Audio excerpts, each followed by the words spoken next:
नमस्कार दोस्तों, हम खड़े हैं सांची में और 26-27 नवंबर के दिन अंतर्राष्ट्रीय स्थल बौद्ध सांची स्थल जो है यहाँ पर विश्व विरासत सूची में शामिल बौद्ध धरोहर हैं। यहाँ पर अंतर्राष्ट्रीय स्तर पर बौद्ध मेला आयोजित किया जाता है। इस आयोजन के उपलक्ष्य में पुस्तक वितरण कार्यक्रम रखा गया है। आप देख रहे हैं धम्मलिपि से संबंधित विभिन्न पुस्तकें यहाँ पर दान दी जा रही हैं। ये वाकई बहुत अच्छा कार्य है।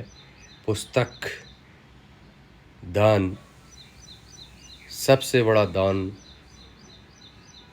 है, सबसे बड़े दानों में से एक है। यहाँ पर कई उपासक उपासिकाएं पुस्तक दान देती हुई दिखाई दे रहे हैं, दान ग्रहण करते हुए दिख रहे हैं। यहाँ पर सम्मानीय बदंत बौद्ध भिक्षु भी पुस्तक लिए हुए हैं और पुस्तक वितरण कार्यक्रम में अपनी सहभागिता उपासकों संग दान कार्यक्रम को नेतृत्व दे रहे हैं। वाकई यह दान कार्यक्रम लोगों में धम्मलिपि के प्रति, खासकर ये जो धम्मलिपि यहाँ पर उत्कीर्ण की गई है, उस धम्मलिपि के प्रति एक जागरूकता पैदा करेगा। लोगों में जागरूकता पैदा होगी तो उस लिपि के प्रति आकर्षण होगा और पुरखों की ये लिपि वाकई दोबारा जी उठेगी। लोग जान उठेंगे कि हमारे पुरखे कितने वैज्ञानिक स्वरूप के लेखन करने वाले थे। यहाँ पर विभिन्न तस्वीरें धम्मलिपि की पुस्तक के विमोचन की हैं। इसमें धम्मलिपि की पुस्तक सांची और सारू मारू की छोटी सी पुस्तिका का विमोचन भी किया गया। ये गर्भगृह से निकाली गई दो छोटे छोटे जो मंजूषा दिख रही हैं।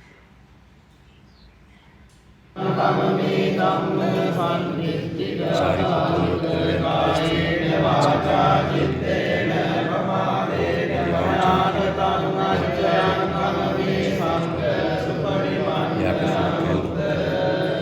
इतने वर्षों से संरक्षित की गई आज भी हमारे समक्ष रखी हुई है। आप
देख सकते हैं,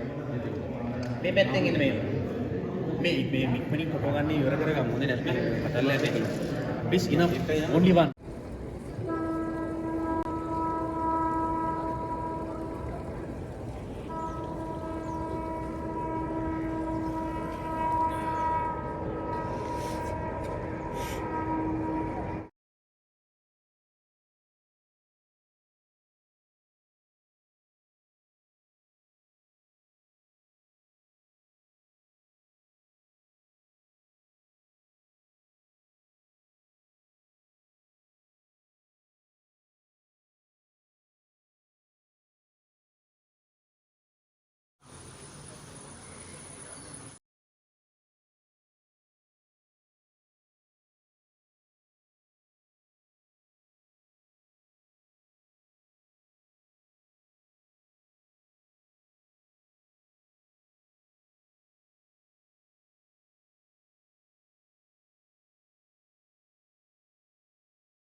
Sangam Saranam Gacchami.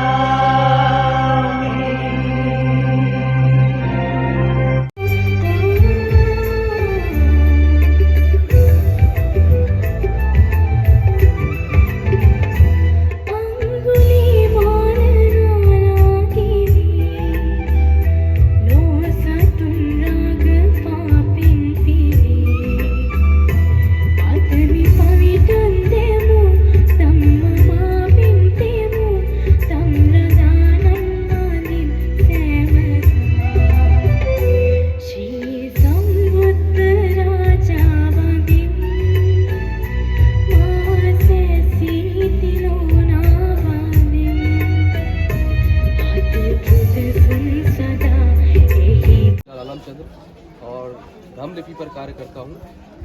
मैंने सांची पर जितने भी छोटे छोटे इंस्क्रिप्शंस लिखे हुए इस पर बारीकी से अध्ययन किया और सांची का जो मुख्य स्तूप की वेदिका पर हम खड़े हुए हैं, इस वेदिका में मैंने 29 इंस्क्रिप्शन उल्टे पाए। यहाँ पर हम आपको एक इंस्क्रिप्शन की झलक दिखाएंगे। ये यहाँ पर इंस्क्रिप्शन कैसे उल्टा लगा हुआ है, इसको थोड़ा आप जूम करिए। इंस्क्रिप्शन किताब में भी दिया हुआ है, मेरे द्वारा लिखी है। उज्जैनिया उपेदतस पज वतीय वयुदत दानंग।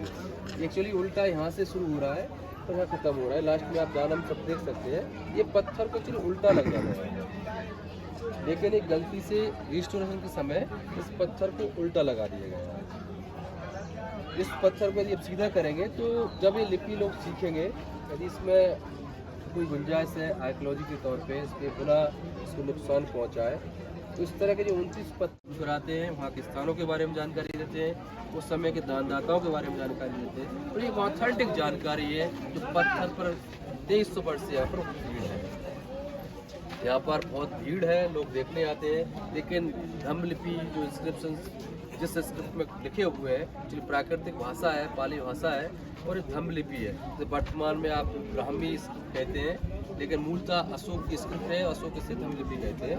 और इस स्क्रिप्ट को अभी अध्ययन करने की आवश्यकता, इसके जानकार कम लोग हैं। और यदि आप इसको लिपि को पढ़ सकेंगे, सांची दानम पुस्तक है उससे आप पढ़ सकते हैं। पढ़ के आप इसको खुद ही स्क्रिप्ट पढ़ेंगे तो आपको बड़ा गौरव की अनुभूति होगी, आपको अपने पुरखों पर गर्व होगा। उन्होंने इतने प्राचीन काल में इतनी वैज्ञानिक लिपि का विकास किया। मुख्य स्तूप है, यहाँ पर जो अशोकन पिलर देख रहे हैं, इस पर एक छोटा सा इंस्क्रिप्शन खुदा हुआ है और एक्चुअली इसकी ऊंचाई 42 फुट थी, कालांतर में टूट गया। यहाँ पर छोटे छोटे लेटर्स आपको फेड कलर उसमें दिख रहे हैं, आप यहाँ पर लेटर्स देख सकते हैं, इसको आप जूम करेंगे। यहाँ पर एक्चुअली सम्राट अशोक ने बौद्ध भिक्षुओं के लिए एक संदेश मैसेज किया है। आप ऊपर से इसको देखेंगे, इस पुस्तक में इसमें हमने क्लियर किया है इसको। इस पुस्तक के माध्यम से भी आप इंस्क्रिप्शन को आप समझ सकते हैं। यहाँ पर लिखा हुआ है, ये पहली लाइन इसको फेड है, ये कटा हुआ है, यहाँ से आप पढ़ सकते हैं। इसका अर्थ जो मैं बताता हूँ, भिक्षुना चा पुत पपीत के चंद सूर्य के ये संघंग भाकीति भिक्षु व भिक्षुनी व ओदाता नीदुसानी सरंधा पैतु अनावासी बसा पेत पिए इच्छा ही में किंती संगे समगे चिलथिति के सियाती। अर्थात जो भी भिक्षु या भिक्षुनी संघ को भागित करेगा, इसका अर्थ हमने 3 लाइन में यहाँ दिया है। भिक्षु और भिक्षुनियों के संघ की एकता, मेरे पुत्र प्रपौत्र, मतलब उसके राजा जो अशोक उनके पुत्र प्रपौत्र तब तक रहे तब तक चांद और सूरज रहे। चंद सूर्य जी यहाँ पर उपयोग हुआ है, चंदम सूर्य के, तब तक बनी रहे, एकता भंग ना हो संघ की। दूसरा, जो भिक्षु या भिक्षुनी संघ को भागित करेगा उन्हें सफेद वस्त्र, दुसाला, दुसानी शब्द हुआ है, दुसाला होता है ना वो मक्के की भट्टी, दुसाला उड़ाकर, वो पुराना शब्द है, दुसाला उड़ाकर गैर रहवासी क्षेत्र में उसको रहने के लिए भेज दिया जाएगा, ये दंड रहेगा। सम्राट अशोक ने इस तरह 60 भिक्षुओं को नुकसान किया था जो विनय का पालन नहीं करते थे। तो बुद्ध धर्म जो है विनय ही सबसे महत्वपूर्ण है, मतलब बुद्ध ने धर्म से ऊपर विनय को रखा है। यदि विनय आपका आचरण अच्छा है तो धर्म टिका रहेगा। उसके बाद अभिधम पिटक आता है, पहले विनय पिटक, स्वत्व पिटक, फिर अभिधम पिटक। विनय पिटक का जो स्थान है बुद्ध के स्वत्व से ऊपर है, तो इसलिए यहाँ सम्राट अशोक भी विनय पर इतना जोर दे रहे हैं कि आप जो संघ को भागित करेगा, जो विनय पालन नहीं करेगा, उस भिक्षु के भिक्षुनी के लिए सफेद वस्त्र पहनाकर ऐसे स्थान पर भेज दिया जाएगा जहाँ रहवासी क्षेत्र नहीं हो, मतलब आप वापस जहाँ गांव में वहाँ भी नहीं रह सकते, इस तरह क्षेत्र भेज दिया जाएगा। और आगे लिख रहा है, मेरी इच्छा है कि संघ की एकता चिरस्थायी समय तक हो। चिल थिति के, यहाँ पे शब्द उपयोग कर रहे हैं, चिल थिति के, ये चिल थिति के, ये शब्द लिख रहा है यहाँ पे। इस तरह से उस संघ की एकता को चिरस्थायी करना चाहते हैं, संघ में भागित नहीं करना चाहते, संघ को तोड़ने से बचाने के लिए इस तरह के इंस्क्रिप्शन सम्राट अशोक लिख रहे हैं। और ये इंस्क्रिप्शन 2300 साल से यहाँ पर लिखा हुआ है। ये इसकी ऊंचाई 42 फुट थी, कुछ भाग आपको नीचे देखने को मिलेगा। और इस तरह के इंस्क्रिप्शन भारतवर्ष में स्मॉल लघु स्तंभ लेख कहलाते हैं, और भी जगह स्थापित है। इस तरह से संघ की एकता है, परिवार की एकता है, समाज की एकता है, उसके बारे में आप संदेश ले सकते हैं कि संघ की एकता के अनुसार ही समाज की एकता, परिवार की एकता ही आज बहुत जरूरी है। यदि आपके परिवार में एकता है, आपके समाज में एकता है, आपकी संघ में एकता है, तो आप मजबूत है। और आपका संघ बिखर गया, आपके परिवार बिखर गया, आपका परिवार टूट जाएगा, आप कमजोर हो जाएंगे, किसी काम के नहीं बचेंगे। इसलिए इतने बड़े संघ को, इतने बड़े भारतवर्ष में जो राज था सम्राट अशोक का, उसमें संघ, परिवार, समाज को एकजुट बांधे रखने के लिए इस तरह के इंस्क्रिप्शन सम्राट अशोक ने जारी किए। और कब तक जारी करें? जब उनके पुत्र पर पौत्र जब राज करेंगे, जब तो चांद और सूर्य है, तब तक ये उनकी इच्छा है कि ये एकता बनी रहे, मतलब इस एकता चिरस्थायी रहे। चिल थिति के शब्द उपयोग करें, चिरस्थायी रहे। इस तरह की एकता के लिए हमें आज भी जोर देने की आवश्यकता है। परिवार में बिखराव से बचने की आवश्यकता है। बहुत बहुत धन्यवाद।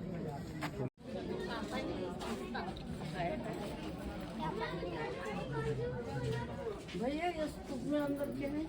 अस्थि है भगवान बुद्ध की। वो हमको दिखे होती। नहीं मालूम, वो तो बंद रहता है। यहाँ से दर्शन मिलने का है? नहीं, वो अंदर है, वो बाहर नहीं आती। नहीं, हम अंदर नहीं जा सकते। अंदर कोई जा ही नहीं सकता, बंद। एक्चुअली आप सांची में खड़े हुए हैं यहाँ पर। हम अभी एक इंस्क्रिप्शन है ऊपर, यहाँ सतकर्णी राजा हुए साउथ के, उन्होंने दान किए थे। एक तो तोरण द्वार उन्हीं के माथत के द्वारा बनवाया गया था। उन्हीं तोरण द्वार की वजह से ये विश्व विरासत सूची में शामिल है। ऊपर आपको दिख रहा हो, यहाँ पे लिखा है राव श्री सातकर्णिस आवेशणिस बसिति पुत्रस आनंदस दानंग।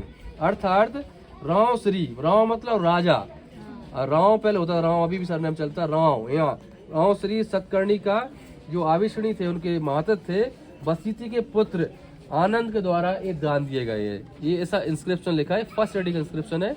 और ये इंस्क्रिप्शन सतकर्णी के जो मातहत थे, उनके कर्मचारियों द्वारा दान करके बनवाए गए हैं। क्या उल्टा लगा है? ये सीधा है, सही है, ऊपरी साइड में लगा हुआ। आप यहाँ भी देख सकते हैं, किताब में भी उसको लिया है। पुस्तक आपके पास रहता है, बच्चे के लोगों को नहीं दे सकते। बचाएगा क्या?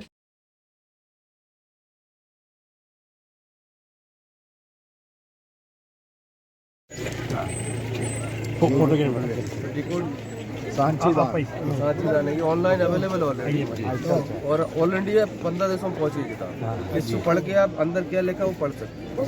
जी, तो हम सब को दान करना चाहिए। सब भगवान बैठे हैं यहाँ पे, सभी को हमारे उनसे धर्म दान करना, तो आप करेंगे मेरी वजह से। ये भी चालन तिकडे तुमच्या आधी चला, ये किताब सबको जल्दी चले जाए।